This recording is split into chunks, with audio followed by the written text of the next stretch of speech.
Bonjour chers amis, aujourd'hui nous allons parler d'une présentation très intéressante, c'est l'islam face au christianisme. Avant d'entrer d'abord dans le but du sujet, je vais d'abord expliquer que le but de cette vidéo, c'est pas d'attaquer une personne, c'est pas de mépriser des personnes, rien du tout.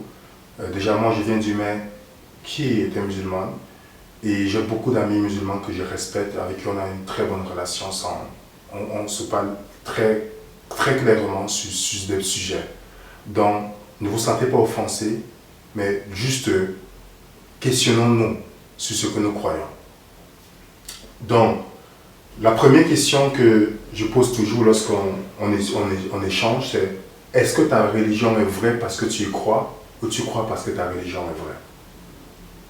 Parce que il serait difficile pour nous de croire un enseignement ou une religion qui n'est pas basée sur la vérité. C'est très dangereux.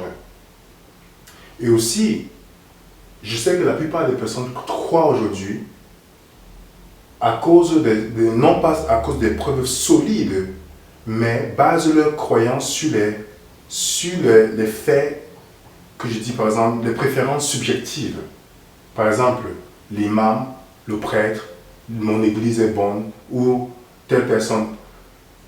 Et aussi, moi je dis, celui qui cherche vraiment la vérité doit être prêt à abandonner ses préférences subjectives pour les faits objectifs.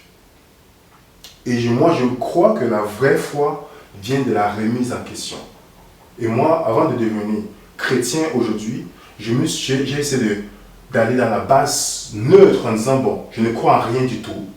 Je vais commencer avec une pensée neutre et faire l'investigation moi-même avant d'être convaincu. Alors c'est ce que je souhaite que chaque personne fasse aujourd'hui, parce que vous savez que rien de bon ne peut sortir d'une volonté mauvaise.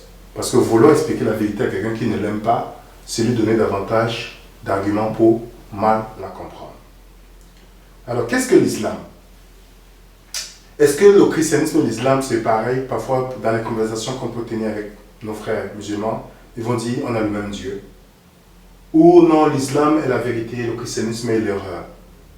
Et à travers toutes ces séries de vidéos, nous allons essayer de répondre à beaucoup de questions. Maintenant, je vais m'attarder d'abord, qu'est-ce que l'islam?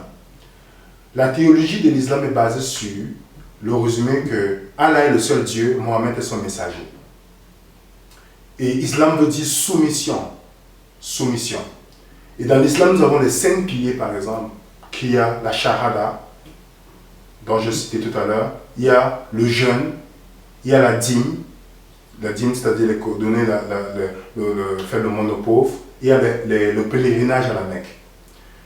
Et l'islam s'appuie sur le Coran qui est composé de 114 sourates, que d'après le musulman c'est descendu directement du ciel.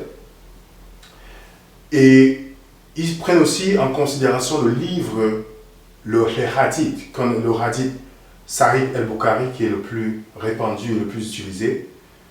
Voilà ces 2 livres qui sont très importants. Et nous allons essayer, dans cette étude que nous ferons, nous allons utiliser justement ces 2 livres aussi, citer ces 2 livres.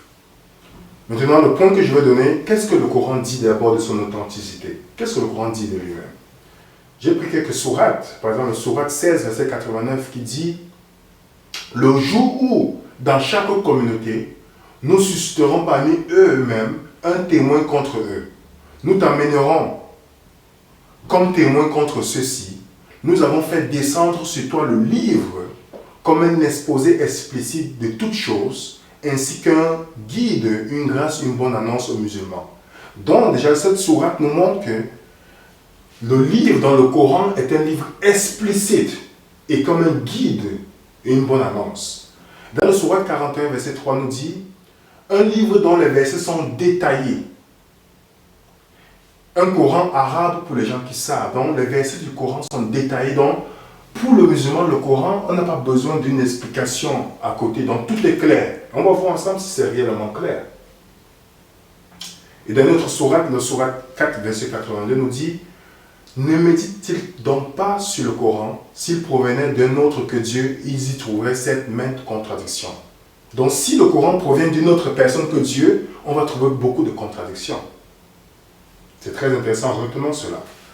Dans la sourate 17, verset 88, on dit, même si les hommes et les djinns s'unissaient pour produire quelque chose de semblable à ce Coran, ils ne sauraient produire rien de semblable, même s'ils se soutenaient les uns les autres. Donc, si les hommes et les démons, les anges, tout et tout, s'unissaient pour produire quelque chose de semblable au Coran, ils ne feront jamais quelque chose de semblable.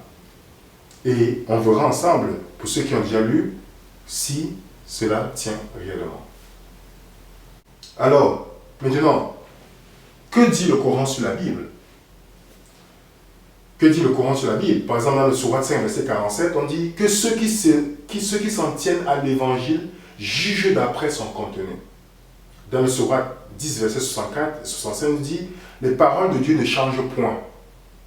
Dans le Sourate 10, 94, nous dit si tu as des doutes au sujet de ce qui t'a été envoyé d'en haut, donc c'est-à-dire le Coran, si tu as des doutes sur le Coran, interroge ceux qui lisent les Écritures envoyées avant toi. Donc, interroge ceux qui lisent la Bible envoyée avant toi. Donc, et dans le Sourate 3, verset 93, nous dit apportez le Pentateuque, lisez si vous êtes sincères.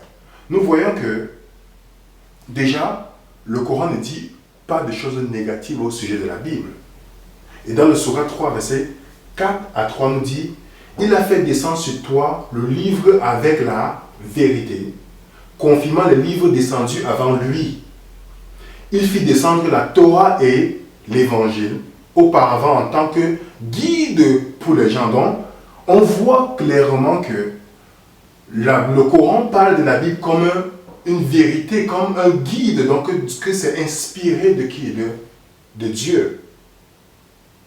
Alors, parfois dans plusieurs conversations qu'on a avec certains musulmans, ils vont vous dire que la Bible a été changée, la Bible a été falsifiée, la Bible a été faite telle chose, mais on ne voit aucun commentaire négatif que le Coran donne sur la Bible. Aucun commentaire négatif. Vous pouvez peut-être lire aussi le Sourate 5, verset 47, qui parle de la Torah et l'Évangile comme une guide et lumière pour et confirmer pour le peuple. Alors maintenant, pourquoi les musulmans disent que la Bible a été falsifiée alors? La question que je pose souvent à beaucoup de mes frères musulmans, la Bible a été changée avant Mohammed ou après Mohammed? Ça, c'est une question qui est difficile à répondre. Si Mohammed est né en 570, où toute la Bible était déjà écrite, donc 6 siècles après le christianisme, 6 siècles, le christianisme déjà établi, tous les manuscrits bibliques circulaient déjà. Alors comment Mohammed peut dire, on voit que la Bible qu'il y avait dans ce temps-là, durant ces 6 siècles, les écrits qu'il y avait dans ce moment-là, c'est les mêmes que nous avons aujourd'hui. Donc, ça n'a peut-être pas changé.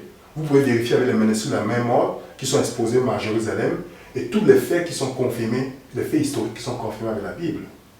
Maintenant, si quelqu'un dit, si moi, un frère musulman me dit que la Bible a été changée après Mohammed, je vais dire, mais c'est une contradiction. Comment Mohammed peut dire lire quelque chose qui a été falsifié? Ça veut dire que lui-même il est un faux prophète. Comment il peut dire aux gens de lire les erreurs? Ça veut dire que l'argument ne tient pas si la personne dit que ça a été changé après Mohammed. Puisque Mohammed dit lui-même de lire la Bible. Comment Allah peut dire de lire quelque chose qui a changé? Plutôt, est-ce que Allah est tellement puissant pour conserver sa parole? Puisque lui-même dit que sa parole ne change pas? Ça, c'est notre première question. Et la question ce que je peux dire à mes frères musulmans, c'est que il faut faire vraiment l'investigation pour savoir si réellement la Bible a été changée ou pas. Et nous allons voir ensemble la comparaison dans la deuxième partie. Merci.